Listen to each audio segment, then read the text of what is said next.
नमस्कार श्रोता बंधु, जय जगन्नाथ। गीता और हासिना दुई जण भल सांग। दुई जनकर घर गोटे बस्ती रे। गीता होची हिंदू ब्राह्मण परिवारर, हेले हासिना होची मुसलमान। दुई जण गोटे मुद्रार दुई पार्श्व आउ गोटे नदीर दुईटी धार। तांकर जेमिति मिसिबा मना। गीतार बापा हेउछंती कर्मरे ब्राह्मण। से ब्राह्मण कर्म करती। पूजा मेला श्राद्ध तांकर नीतिदिनिया काम।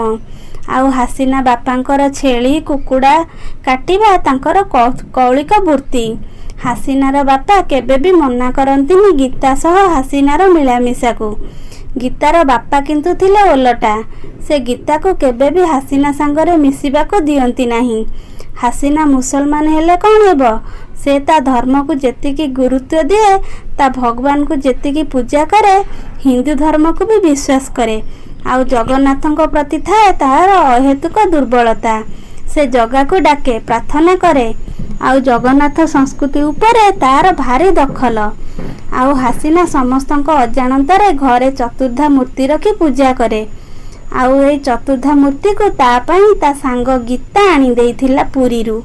हासिना आउ गीता विद्यालय रे स्कूल रो शिक्षक आउ पिला माने बाहरिले पुरी जीवा पई।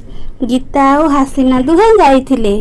निर्धारित दिन समय ठीक होई समस्त पुरी रे पहुँचिले। गीता आउ पिला माने शिक्षक समस्ते गले पुरी मंदिर भीतर को बुलिबाकू, किंतु हासिना बड़ दांडरे अरुण स्तंभ पाखरे छिड़ा होई पतित पावन को दर्शन करी आखिरु लुह गड़ाई कहिला, जगारे तू तो मते अलगा जातिर जन्म देलु। तो मंदिर भीतर को जाई दर्शन करि परिबिनी। जदि तू मो मन भीतर तो पई एते दुर्बलता काहेकि भरी देलु? कौन पाई मो मन भीतर तो प्रति एते भक्ति भरी देलु? कांदी कांदी जगा को दुख जणाइला। समस्ते मंदिर भीतर बाहरी आसिले।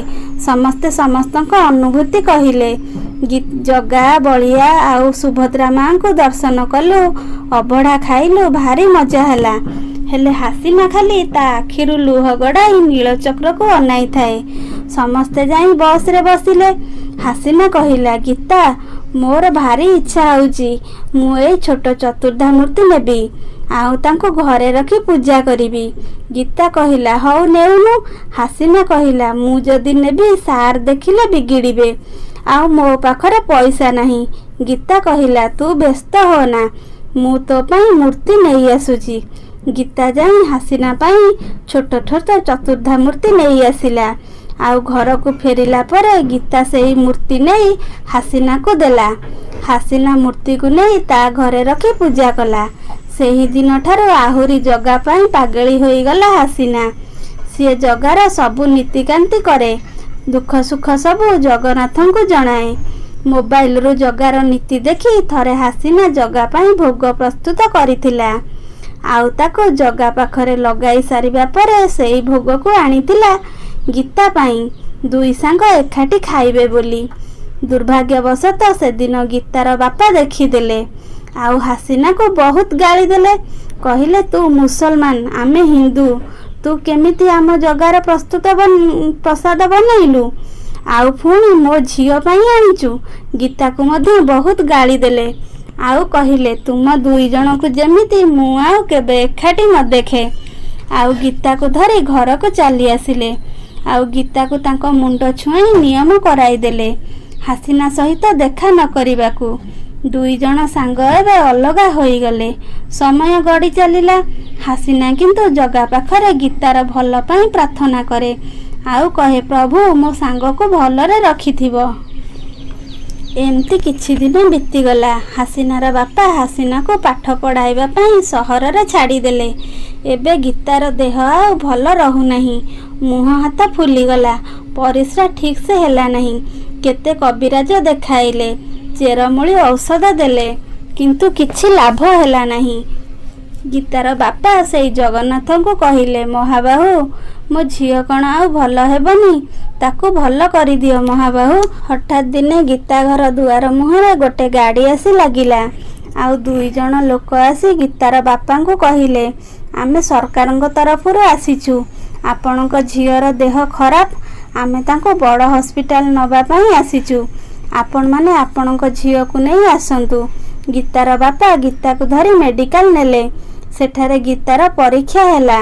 ଜଣା ପଡ଼ିଲା ତାର 2ଟି କିଡନୀ ନଷ୍ଟ ହୋଇଯାଇଛି।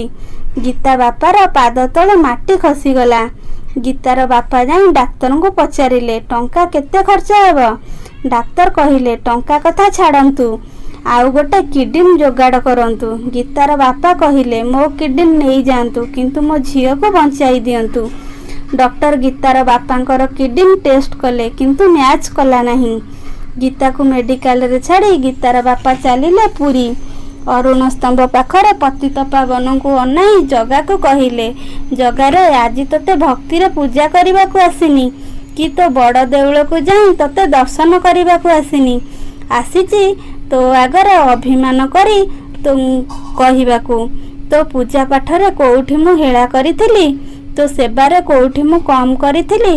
କ'ଣ ପାଇଁ ତୁ ମୋ ଝିଅକୁ ଏତେ ବଡ଼ ଦଣ୍ଡ ଦେଲୁ? ମୁଁ ଆଜି ଏଉଠୁ ତୋ ବଡ଼ ଦାଣ୍ଡରୁ କାନ୍ଦି କାନ୍ଦି ଫେରି ଯାଉଛି। ଯଦି ମୋ ଝିଅ ଭଲ ହେବ ତେବେ ତୋ ବଡ଼ ଦାଣ୍ଡକୁ ଆସିବି, ତୋ ମନ୍ଦିର ଭିତରକୁ ଯାଇ ତୋତେ ଦର୍ଶନ କରିବି। ଜଗା, ତୋତେ ଲୋକ ବାହା ବାହା କରିବେ, ଜଗତରେ ତୋର ବାନା ଉଡ଼ିବ। ନହେଲେ ସେଇଠୁ ଫେରି ଆସିଲେ ଡାକ୍ତରଖାନା। ଗୀତାର ମା କହିଲେ, ତୁମେ କୁଆଡ଼େ ଚାଲି ଯାଇଥିଲ? ଆମ ଝିଅର ଅପରେସନ୍ ସରିଲାଣି। ଡାକ୍ତର କହିଲେ, ସେ ଏବେ ସୁସ୍ଥ ଅଛି।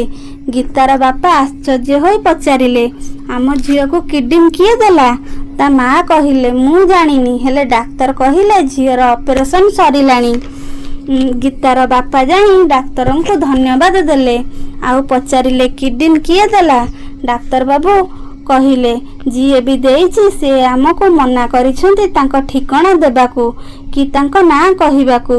ଗୀତାର ବାପା ବହୁତ ବାଧ୍ୟ କଲା ପରେ ଡାକ୍ତର କହିଲେ, ଆପଣଙ୍କ ଝିଅକୁ ଯିଏ କିଡନୀ ଦେଇଛନ୍ତି ସିଏ ଆମରି ଭିତରୁ ଜଣେ ଡାକ୍ତର, ଆଉ ଆପଣମାନେ ତାଙ୍କୁ ଭଲସେ ଜାଣିଛନ୍ତି।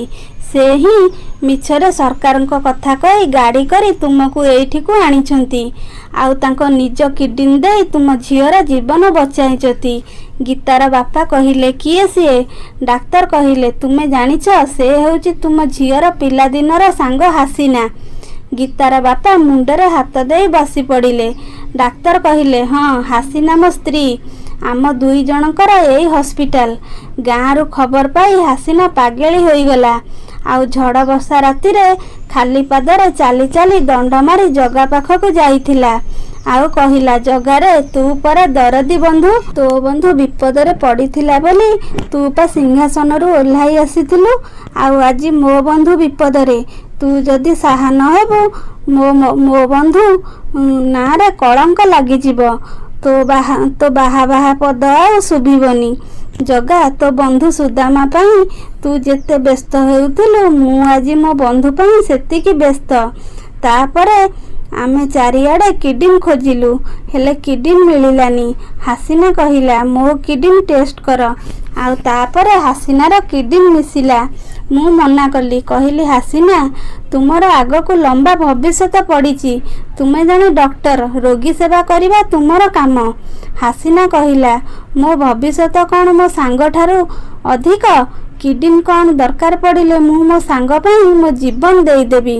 ତାପରେ ଅପରେସନ୍ ହେଲା। ତୁମେ ତ ହିନ୍ଦୁ, ହାସିନା ତ ମୁସଲମାନ। ତା କିଡନୀ ତୁମ ଦେହରେ ଝିଅର ଛାତିରେ ଲାଗିଛି। ଯାଅ, ତା ଛାତିରୁ କିଡନୀଟା କାଢ଼ି ଦିଅ। ଗୋଟେ ମୁସଲମାନର କିଡନୀ ଗୋଟେ ହିନ୍ଦୁ ଛାତିରେ କେମିତି ଲାଗିପାରିବ? ଆରେ ସେଇ ଜଗନ୍ନାଥ, ଜଗତର ନାଥ, ତାଙ୍କ ପାଖରେ ତ ବାଚ ବିଚାର ନାହିଁ। ଆମେ ସମସ୍ତେ ଗୋଟିଏ ଜାତି, ଗୋଟିଏ ଧର୍ମ, ହିନ୍ଦୁ ଧର୍ମ। ଗୀତାର ବାପା କହିଲେ, ଡାକ୍ତର ବାବୁ, ମୋତେ କ୍ଷମା କରିଦିଅ। ମା ହାସିନା, ତୁ ମୋତେ କ୍ଷମା କରିଦେ। ଆଜିଠାରୁ ତୁମକୁ କେହି ଅଲଗା କରିପାରିବେନି।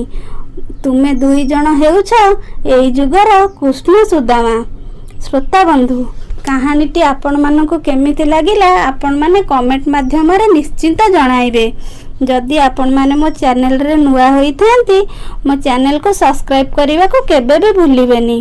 ରହୁଛି, ଦେଖା ହେବ ଆଉ ଗୋଟେ ସୁନ୍ଦର ଭିଡ଼ିଓ ସହିତ। ସେତେବେଳେ ପର୍ଯ୍ୟନ୍ତ ମୋତେ ବିଦାୟ ଦିଅନ୍ତୁ। ଜୟ ଜଗନ୍ନାଥ।